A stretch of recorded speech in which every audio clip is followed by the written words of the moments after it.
이스라엘군이 가자지구 북부에서 남부로 이동하지 않는 팔레스타인 주민들을 테러리스트 조직의 동조자로 간주하겠다고 경고했습니다. 로이터는 이스라엘군이 전단과 휴대전화 음성 메시지를 통해 이 같은 내용을 가자지구 주민들에게 전달했다고 보도했습니다. 이에 대해 이스라엘은 민간인을 테러리스트의 일원으로 간주할 의사는 없다며 보도 내용을 부인했습니다. 지상전에 나설 채비를 서두르고 있는 것으로 보이는 가운데 헤레즈 할레비 이스라엘군 참모총장은 보병연대 지휘관들에게 우리는 가자 지구에 진입할 것이다라고 말했다고 이스라엘의 한 일간지가 보도했습니다. 전선도 확대되고 있습니다. 이스라엘군은 현지 시각 22일 팔레스타인 요르단강 서안에 있는 알 안사르 이슬람 사원을 폭격했습니다. سمعنا ولا شيء زي ما تقول ضوء بوجهنا وشيء زي ما تقول انفجار قوي شديد هلأنا على المنطقة لقينا شباب زي ما تقول شيء مستشهد وشيء إصابات. 이스라엘은 이 공격으로 팔레스타인 무장정파 하마스와 또 다른 무장 세력 이슬라믹 지하드 여러 명이 사망했다고 주장했습니다. 팔레스타인 구국대는 팔레스타인인 2명이 숨지고 여러 명이 다쳤다고 전했습니다. 이스라엘이 전투기를 이용해 서안을 공습한 건 20여 년 만입니다. 이스라엘은 레바논과의 접경 지역에서도 하마스와 연대하는 레바논 무장정파 헤즈볼라와 교전을 벌였습니다. 로켓과 대전차 공격에 이스라엘군이 실사격으로 대응하면서 전사자와 부상자가 발생했습니다. 강화된 공습에 지상전까지 개시되면 가자 지구의 민간인 피해는 더 커질 것으로 우려됩니다. MBC 뉴스 정혜인입니다. CNN은 복수의 외교 소식통을 인용해 인질 협상과 인도적 지원을 위한 시간을 벌기 위해 미국 정부가 이스라엘에 지상군 투입 연기를 압박하고 있다고 보도했습니다. 현재 카타르가 중지하고 있는 인질 협상에서 하마스는 가자 지구에 충분한 인도적 지원과 인질 협상을 위한 휴전을 요청하는 등 진전의 여지가 있는 만큼 지상군 투입으로 협상을 중단시킬 수 없다는 겁니다. 바이든 대통령도 어제 같은 취지로 묻는 기자 질문을 부정하지 않았습니다. Mr. President, are you going to delay? Are you encouraging the Israelis to delay invasion? Talking in Israel.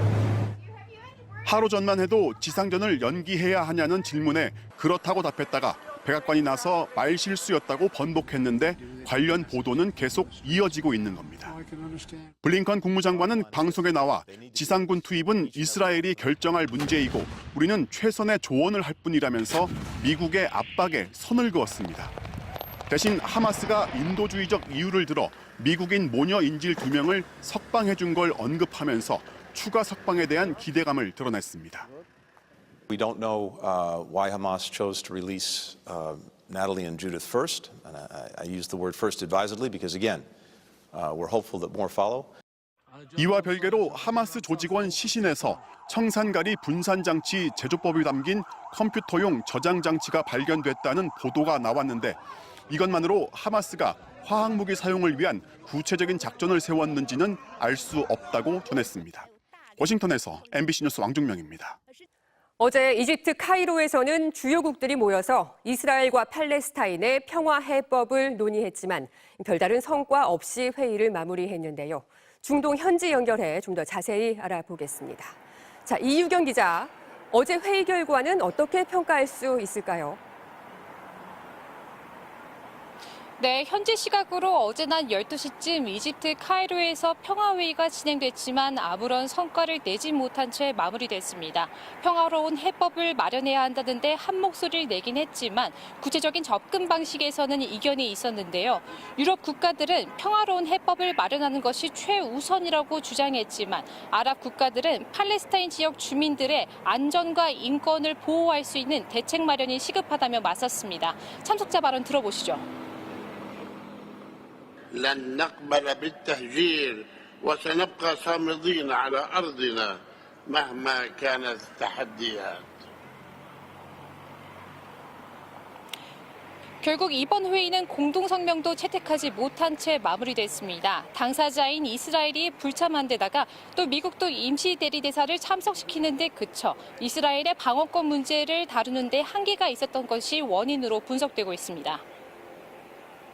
어젯밤 하마스가 인질 2명을 추가 석방하려 했는데 이스라엘 때문에 못했다 이렇게 주장하고 나섰어요. 이건 어떻게 된 겁니까? 네, 현지 시각으로 어젯밤 10시쯤 아부 오바이다 하마스 대변인은 누리트 이체크, 요체베드 립시치란 이름의 인질 2명을 아무 조건 없이 석방하겠다고 통보했지만 이스라엘 측이 거부했다고 밝혔는데요. 그러자 이스라엘의 네타냐후 총리는 하마스의 선전전에 연루되지 않겠다며 인질 석방을 위해 최선을 다하겠다는 입장을 내놨습니다. 누구 말이 맞는지는 확인이 되지 않고 있는 가운데 아직까지 추가 인질 석방은 이루어지지 않은 것으로 알려졌습니다. 이스라엘의 지상군 투입이 임박해지면서 하마스가 인질 석방 문제를 내세워 시간을 끌려 한다는 해석이 나오는데요. 평화로운 해법을 위한 주변국들의 노력에도 불구하고 이스라엘이 지상군 투입을 예고하면서 이 지역 일대의 긴장감은 고조되고 있습니다. 요르단 암만에서 MBC 뉴스 이유경입니다.